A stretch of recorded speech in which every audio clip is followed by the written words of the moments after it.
الحمدللہ رب العالمین والصلاة والسلام علی سید الانبیاء والمرسلین اما بعد فاعوذ باللہ من الشیطان الرجیم بسم اللہ الرحمن الرحیم یا رب لک الحمد کما ینبغی لجلال وجہک وعظیم سلطانک رب اشرح لی صدری ویسر لی امری واحلل عقدۃ من لسانی یفقہوا قولی رب زدنی علما۔ السلام علیکم ورحمۃ اللہ وبرکاتہ۔ پارہ نمبر 29 سورۃ المعارج، اردو ترجمہ اور تفسیر۔ گزشتہ سبق میں ہم نے اس کے ابتدائی تعارف کو پڑھ لیا۔ آج کے سبق میں آیت نمبر 1 سے باقاعدہ آغاز کیا جا رہا ہے، جس میں اللہ رب العزت ارشاد فرماتا ہے سأل سائل بعذاب واقع للکافرین لیس لہ دافع۔ مانگا ایک مانگنے والے نے ایک ایسا عذاب جو واقع ہونے والا ہو کافروں کے لیے، جس کو کوئی ٹال نہ سکے گا۔ اب یہاں پر جو لفظ استعمال ہوا سألا، اس کے دو معنی ہیں، ایک پوچھنا یا دریافت کرنا، اور دوسرا معنی طلب کرنا یا مانگنا۔ جیسے کہ ہم کہتے ہیں ہم سائل ہیں، ہم نے سوال کیا اللہ سے، ہم نے اپنی حاجات اللہ کے سامنے رکھی، ہم نے اللہ کی بارگاہ میں دستے سوال دراز کیا۔ یعنی یہاں سوال کرنے سے مراد کیا ہے؟ اپنی ضرورت اللہ کو بتانا، اپنی تکلیف اللہ کو بتانا، اللہ سے دعا مانگنا۔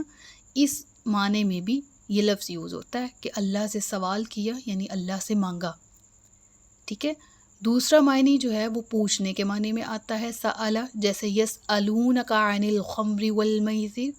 یسألونک، آپ سے سوال کرتے ہیں شراب اور جوئے کے بارے میں، یہاں مراد کیا ہے؟ پوچھنا، کویشچن، ٹھیک ہے۔ تو یہ دونوں معنی اور مفہوم دیتا ہے۔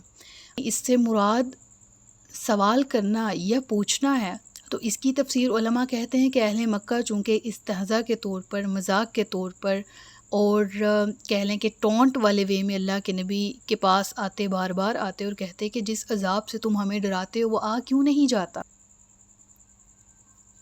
تو اس طرح کی جو لیم کویشننگ یہ کرتے تھے، تو اس کا جواب سورۃ المعارج میں ان الفاظ کے ساتھ دیا گیا کہ وہ عذاب ضرور تر ضرور آنے والا ہے، اور کافروں پر جب یہ عذاب ہوگا تو ان پر سے اس عذاب کو کوئی بھی ٹالنے والا نہ ہوگا، قیامت کوئی بھی ٹال نہیں سکتا۔ تو اگر ایک معنی لیں جس میں سوال ہے، سوال مراد ہے، تو اس سے مراد علماء نے تفسیر بیان کی کہ کفار مکہ جو یوں پوچھتے تھے تو ان کو اس طرح سے جواب دیا گیا، اور دوسرے معنی طلب کرنا ہے یا مانگنا ہے، تو اس تفسیر میں علماء کا باہم آپس میں بہت اختلاف پایا جاتا ہے۔ بعض علماء کہتے ہیں کہ اس سے مراد خود رسول اللہ صلی اللہ علیہ وآلہ وسلم کی ذات ہے، کہ جنہوں نے جب کفار مکہ کا ستانہ عروج پر پہنچ گیا تھا، یعنی اگر ہم ذہن میں اس نقشے کو لے کر آئیں نا، جب رسول اللہ صلی اللہ علیہ وآلہ وسلم پر ہر طرف سے طرح طرح کے الزامات کی بوچھاڑ ہو رہی تھی، اور مکے کی گلیوں میں آپ کو کبھی شاعر، کبھی مجنون، کبھی ساحر، کبھی کذاب جیسے ناموں سے پکارا جا رہا تھا، معاذ اللہ۔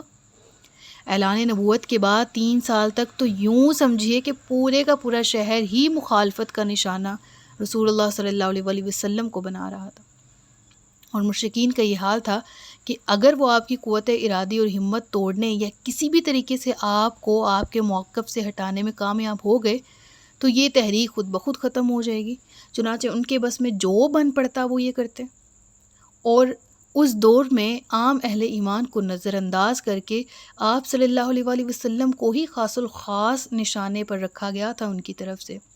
اور اس دوران اللہ کے نبی کو چونکہ وہ قبائل کا بڑا اس وقت ایک روب اور ایک دبدبہ ہوتا تھا، تو قبیلہ بنو ہاشم کا بھی ایک لیول ہوتا تھا، تو قبائل کی آپس میں خانہ جنگی نہ شروع ہو جائے، اس وجہ سے وہ اللہ کے نبی کو جسمانی اذیت تو نہیں دے سکتے تھے، اور نہ انہوں نے پہنچائی، نہ ان سے پہنچائی گئی، لیکن باقاعدہ ایک منظم مہم کے تحت آپ صلی اللہ علیہ وآلہ وسلم کے خلاف ذہنی، نفسیاتی اور جذباتی تشدد کی انتہا کر دی، اور ان لوگوں کی اس گری ہوئی مذموم ترین مہم کی وجہ سے نبی کریم صلی اللہ علیہ وآلہ وسلم مسلسل ایک کرب اور ایک تکلیف کی کیفیت میں تھے، اور اس کا اندازہ ان الفاظ اور ان جملوں میں بھی ہوتا ہے جو اس دور میں نازل ہونے والی صورتوں میں آپ صلی اللہ علیہ وآلہ وسلم کی تسلی کے لیے جگہ جگہ پر قرآن کریم میں ذکر کیے گئے۔ جو ابتدائی مکی صورتیں ہیں ان میں بہرحال اللہ کے نبی کو تسلی بھی دی گئی کہ آپ ان کی باتوں سے اپنے دل کو رنجیدہ مت کیجیے۔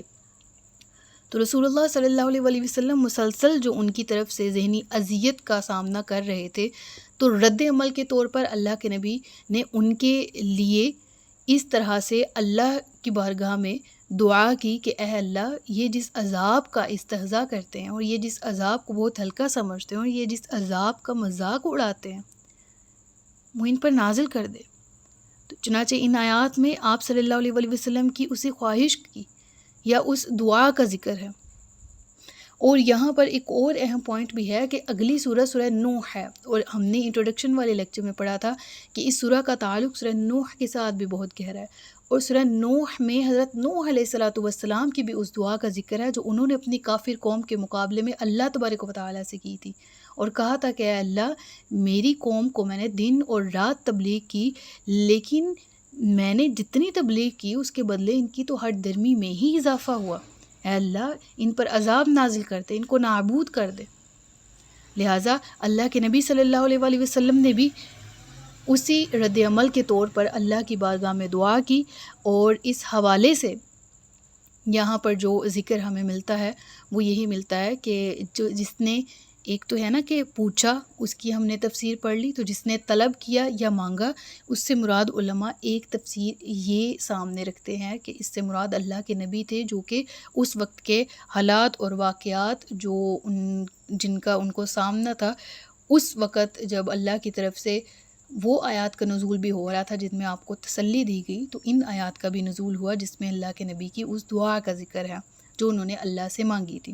کیونکہ یہاں پر کوئی اختلاف نہیں کہ سألہ دو معنی دیتا ہے، ٹھیک ہے، یعنی دو معنوں میں سب کا اتفاق ہے، لیکن پہلے معنی جو ہیں وہ بھی کلیئر ہو گئے۔ دوسرا معنی جس میں مانگنا ہے مراد، اس میں اختلاف کا ذکر ہو رہا ہے نا، تو اختلاف ہم نے پڑھ لیا۔ دوسرا، علماء کا ایک گروہ کہتا ہے کہ اس آیت میں مانگنے اور طلب کرنے کے جو معنی اگر مراد لیے جائیں تو ان کے نزدیک ان الفاظ میں نضر بن حارث کی اس دعا کی طرف اشارہ ہے جو سورہ انفال میں ان الفاظ کے ساتھ بیان ہوئی کہ اللہم ان کان ھذا ھو الحق من عندک فامطر علینا حجارۃ من السماء او ائتنا بعذاب علیم۔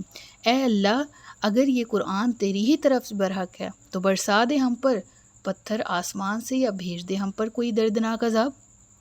یعنی علماء کہتے ہیں کہ یہاں اس دعا کا ذکر ہے جو نضر بن حارث نے خود کہی تھی کہ اگر ہم جھوٹے ہیں تو ہم پر عذاب نازل ہو، اگر ہم غلط ہیں تو ہمیں تو نابود کر دے۔ تو اللہ نے اس کا جواب دیا ہے کہ یہ کہتے ہیں کہ وہ عذاب کب نازل ہوگا؟ للکافرین، یہ کافروں کے لیے تو نازل ہوگا ہی، لیس لہ دافع، اور اس کو کوئی دفع کرنے والا، کوئی روکنے والا نہ ہوگا۔ کس کی طرف سے ہوگا؟ من اللہ ذی المعارج، وہ عذاب اپنے وقت پر آئے گا اس اللہ کی طرف سے جو بہت بلند درجات والا ہے۔ چڑھتے ہیں فرشتے اور روح اس کی جانب ایک دن میں جس کی مقدار 50,000 برس ہے۔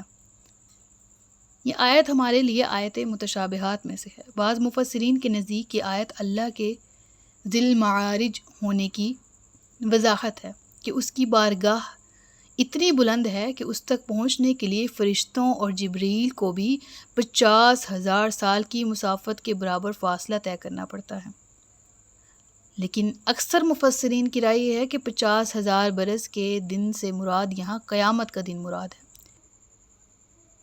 یہاں تک کہ جتنے وقت میں وہ دنیا میں ایک فرض نماز ادا کرتا ہے اس سے بھی اسے مختصر معلوم ہوگا۔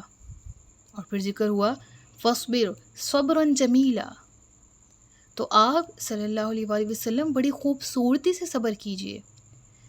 دراصل یہ ہے وہ پیغام جو ان آیات کے ذریعے نبی کریم صلی اللہ علیہ وآلہ وسلم کو دینا مقصود تھا کہ ابھی تو سفر کا آغاز ہوا ہے، آنے والا وقت اور بھی کٹھن ہوگا، لہٰذا آپ صلی اللہ علیہ وآلہ وسلم اپنے راستے میں آنے والی ہر مشکل کا صبر اور استقامت کے ساتھ سامنا کریں۔ اگلی آیت ہے انہم یرونہ بعیدا ونراہ قریبا، یہ لوگ اس عذاب کو دور سمجھ رہے ہیں اور ہم اسے نہایت قریب دیکھ رہے ہیں۔ اللہ اکبر۔ یوم تکون السماء کالمہل وتکون الجبال کالعہن، جس دن آسمان ہو جائے گا جیسے پگھلا ہوا تانبا، اور پہاڑ ایسے ہو جائیں گے جیسے دھنکی ہوئی روئی یا رنگی ہوئی اون۔ جس کا ذکر ہم نے سورۃ الحاقہ کی ابتدا میں بھی پڑھا. ولا یسأل حمیم حمیما، اور کوئی دوست کسی دوسرے دوست کا حال نہیں پوچھے گا. یبصرونہم، وہ سب انہیں دکھائے جائیں گے. یعنی وہاں مشکل میں پھنسے ہوئے ہر شخص کو اس کے دوست، احباب، والدین، بیوی، بچے، غرض اس کے سب پیارے دکھا بھی دیے جائیں گے تاکہ اس کی حسرت میں مزید اضافہ ہو. لیکن کیا ہوگا؟ لا یسأل حمیم حمیما. اللہ اکبر.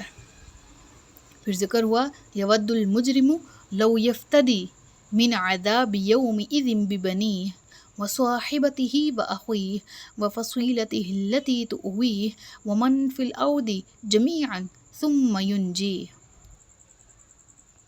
کتنی ہیبت ناک کیفیت ہے نا جس کا ذکر قرآن میں کیا گیا کہ اس دن انسان کہے گا کہ ان سب کو فدیے میں دے دیا جائے، میری جان بچ جائے. اور سورۃ عبسہ میں اس کا بالکل اس طرح سے ذکر ہوا ہے کہ یوم یفر المرء من اخیہ، اس دن بھاگے گا انسان اپنے بھائی سے، و امہ و ابیہ، اور اپنے ماں باپ سے، و صاحبتہ و بنیہ، اور اپنی بیوی سے اور اپنے بیٹوں سے. لکل امرئ منہم یومئذ شأن یغنیہ. اس دن ان میں سے ہر انسان کی ایسی حالت ہوگی جو اسے دوسروں سے بے خبر کر دے گی. اللہ اکبر کبیرہ. یہ حالات، یہ احوال ہوں گے قیامت کے. اور میں کہتی ہوں یہ بڑے مقدس رشتے ہیں جن کا ذکر قرآن میں، لیکن اللہ نے فرمایا عدو لکم، اگر تمہیں اللہ سے دور کر رہے ہیں تو یہ تمہارے دشمن ہیں. اور یہاں پر صرف ایک پوائنٹ سے بات کروں گی کہ ہم ان رشتوں کو راضی رکھنے کے لیے بہت سے ایسے کام کر جاتے ہیں جن سے اللہ نے ہمیں روک رکھا ہوتا ہے، جن سے اللہ نے ہمیں منع کر رکھا ہوتا ہے، جو اللہ اور اس کے رسول کی نافرمانی پر مبنی ہوتے ہیں. ان کو راضی کرنے، اور بروز قیامت جب پھنسیں گے تو کہیں گے یہی فدیے میں دے دیے جائیں، میں بچ جاؤں، میں اس ہیبت سے نکل جاؤں. اور یہ ہر شخص کے ساتھ ہوگا، یہ ہمارے ساتھ معاملہ بھی ہوگا اور ہم کرنے والوں میں سے بھی ہوں گے. ایسا ہیبت ناک دن یہ ہوگا، تو اس دن کی فکر ہم کیوں نہیں کرتے؟ کلا انہا لظیٰ، ہرگز نہیں، اب تو یہ بھڑکتی ہوئی آگ ہی ہے. آج تم سے نہ تو کوئی فدیہ قبول کیا جائے گا اور نہ ہی تمہاری کوئی مدد کی جائے گی. آج جہنم کی اس وادیوں میں جو گہری ہیں، جو کھائیاں ہیں، ان میں تمہیں گرنا ہی ہے اور تمہیں اپنے اعمال کا عذاب کی صورت میں مزہ چکھنا ہی ہے. نزاعۃ للشویٰ، ایسی آگ جو کلیجوں کو کھینچ لے گی. شدت کے اعتبار سے جہنم کی آگ کا دنیا کی آگ سے کوئی موازنہ نہیں کیا جا سکتا. اور سورۃ الہمزہ میں ہے تطلع علی الافئدہ، کہ وہ براہ راست دلوں میں جلن پیدا کرے گی، دلوں کو لپٹ جائے گی، ایسی آگ ہوگی. تدعو من ادبر وتولی، وہ پکارے گی ہر اس شخص کو جس نے پیٹھ موڑ لی تھی اور رخ پھیر لیا تھا. یعنی جس نے اللہ کی اطاعت اور اس کی فرما برداری سے رخ موڑا، تو اس کا انجام یہ ہے کہ جہنم ڈھونڈ ڈھونڈ کر ایسے شخص کا شکار کرے گی. وجمع فاوعی، اور جوڑ کر رکھا پھر اسے محفوظ کر لیا. یعنی جس نے اپنی ساری زندگی مال جمع کرنے اور اسے سنبھال سنبھال کے رکھنے میں گزار دی. اللہ اکبر. اللہ مال کی ایسی محبت سے ہمیں بچائے جو ہمیں اللہ کی یاد سے غافل کر دے. یہاں تک آج کے سبق کا اختتام ہوتا ہے. صدق اللہ العلی العظیم و صدق رسولہ النبی الکریم. سچ فرمایا اللہ نے جو عظمت والا. انشاءاللہ باقی کا سبق اگلے لیکچر میں پڑھیں گے. اپنا بہت سا خیال رکھیے گا، مجھے دعا میں یاد رکھیے گا. تاجدار ختم نبوت زندہ باد، پاکستان پائندہ باد. السلام علیکم ورحمۃ اللہ وبرکاتہ.